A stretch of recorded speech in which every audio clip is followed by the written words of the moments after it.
শাহবাজ সরকারের বিরুদ্ধে আন্দোলনে বিরোধী দলগুলো আটঘাট বেঁধে মাঠে নামছে। ঈদের পর তারা মাঠে নামার প্রস্তুতি নিচ্ছে।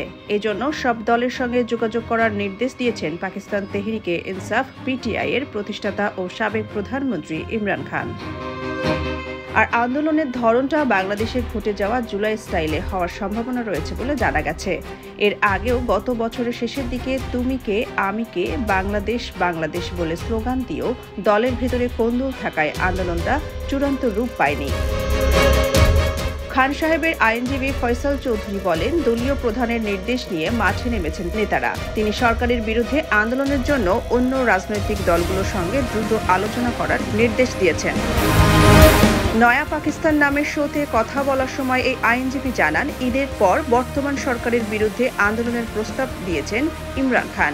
এই উদ্দেশ্যে অন্য দলগুলোর সঙ্গে যোগাযোগের নির্দেশ দেওয়া হয়েছে। ইমরান খানের সঙ্গে সাক্ষাৎ করার পর ওই খবর দেন তিনি।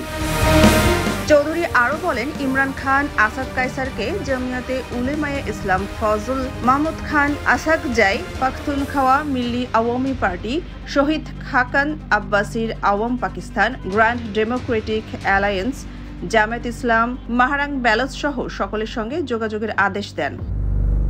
এদিকে পিটিআই এর কৌশল নিয়ে কথা বলতে গিয়ে চৌধুরী বলেন, বিরোধী দলীয় মহাজোট গঠনে কাজ করেছে দলটি, যেখানে সংবিধান ও গণতন্ত্র পুনরুদ্ধার সহ আরও কয়েকটি বিষয়ে গুরুত্ব আরোপ করা হয়।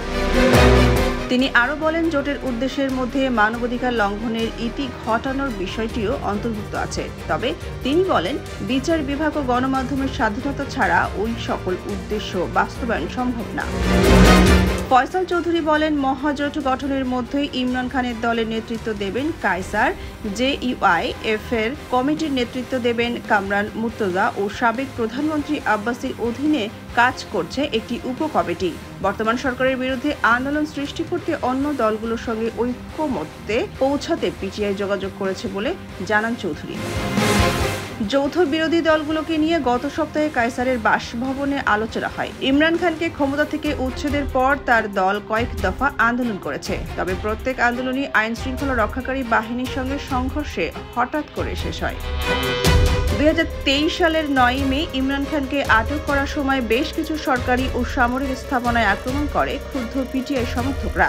এই ঘটনাকে কেন্দ্র করে অনেককে আটক করা হয়।